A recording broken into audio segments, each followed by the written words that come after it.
La consultoría Integralia, usted la conoce, platicamos frecuentemente en Grupo Fórmula de ella, pues presentó el análisis del resultado, más bien el análisis postelectoral, lo que pasó después del resultado apabullante a favor de Morena. Y le agradezco mucho, nos tome la comunicación a Armando Vargas, él es consultor de Integralia, para desmenuzar pues este informe. Armando, buena tarde, como siempre, gracias. Estimado Juan Pablo, muy buena tarde para ti y toda tu audiencia. Hallazgos importantes los que señala este documento de Integralia. ¿Por cuál te gustaría arrancar, Armando? Pues me parece que si bien hay información muy interesante que da cuenta del triunfo arrollador de Morena, creo que lo más importante a enfatizar es que hoy estamos, tal vez, o no tal vez, hoy estamos por primera vez en el siglo XXI frente a la conformación de un régimen de partido hegemónico que, a diferencia del pasado, del siglo XX, pues cuenta con una enorme legitimidad, un gran respaldo social. Sí, Entonces, es cierto que hoy la población decidió en varios sí. estratos y en varios niveles concederle un poder eh, prácticamente absoluto al Eh, oficialismo. ¿En qué radica la diferencia que señalas, Armando? Porque podríamos suponer que así como Morena ganó un par de sexenios, el que sigue podría perderlo como el PAN, o podríamos suponer que así como Morena ganó un par de sexenios, podría estar décadas como estuvo el PRI. ¿Cuál es la diferencia del pasado y del presente respecto a la hegemonía de un partido en el poder? Hoy me parece, sin lugar a dudas, Juan Pablo, que estamos más cerca de una continuidad de Morena por tiempo indefinido, sobre todo por el gran respaldo social del proyecto. Me parece que no solamente fueron las estructuras partidistas las que le dieron el triunfo a Morena y el mal desempeño de la oposición, sino varios elementos. Por Sí, ejemplo, el sentimiento genuino de la población de darle profundidad al cambio, de quitarle el freno al cambio. El convencimiento genuino de que valía la pena o que vale la pena construir el segundo piso de la transformación. Y a diferencia del pasado, tanto en el siglo XXI como en el siglo pasado, no se había visto semejante legitimidad para el nuevo régimen. correcto, Armando. Hay un hallazgo también importante que habla sobre que hubo mexicanas y mexicanos que depositaron su voto en Claudia Sheinbaum, pero no así en otras figuras políticas a ocupar otros cargos políticos de Morena. Es decir, hubo un voto específico por Claudia, no por el partido.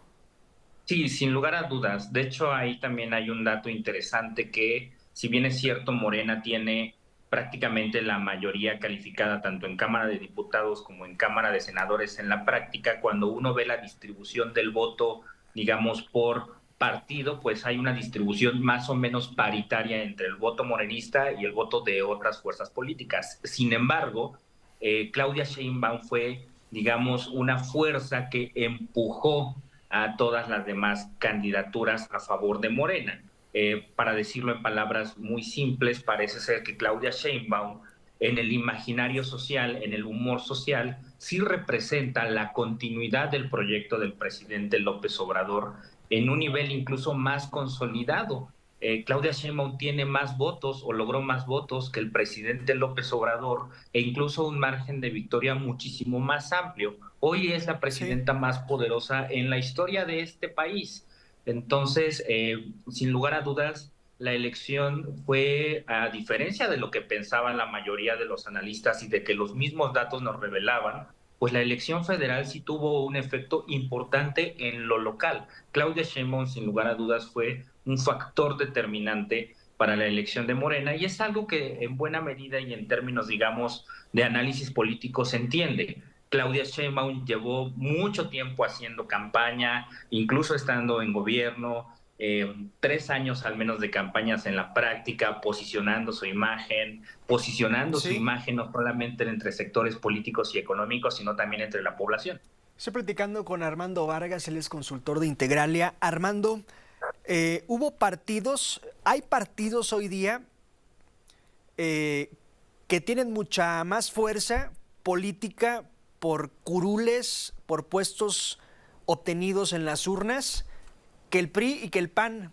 Muchísima más fuerza. Es decir, los partidos tradicionales en México ya quedaron rezagados y hoy los primeros 3 partidos, las 3 primeras fuerzas políticas de este país no son ni el PRI ni el PAN. Sí, digamos que los partidos de la transición, el PRI, el PAN y por supuesto el PRD, han desaparecido en esos términos simbólicos.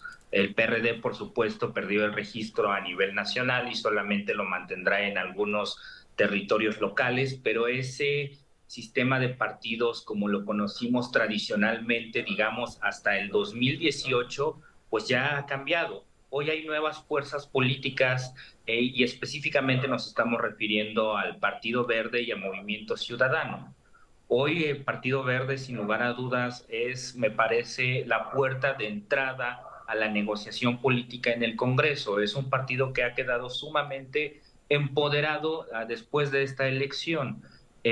Es algo que cabía más o menos esperar. Ha venido construyendo sus alianzas, particularmente con Morena. Si bien pueden ser temporales, pues sin lugar a dudas hoy la proporción de votos lo coloca como una de las principales fuerzas políticas, desplazando a estos partidos tradicionales que, si no llevan a un tema de la profunda reflexión, de entender qué pasó, por qué la gente votó de manera masiva por Morena, por qué ese famoso voto oculto que sí existía pero era de Morena, si no entienden estos procesos, estos partidos, me parece, terminarán yendo por el trayecto del PRD. Sí. Y aquí no es que se hablen de preferencias partidistas, pero en términos de democracia eso es todavía más peligroso aún por el sistema de equilibrios y contrapesos.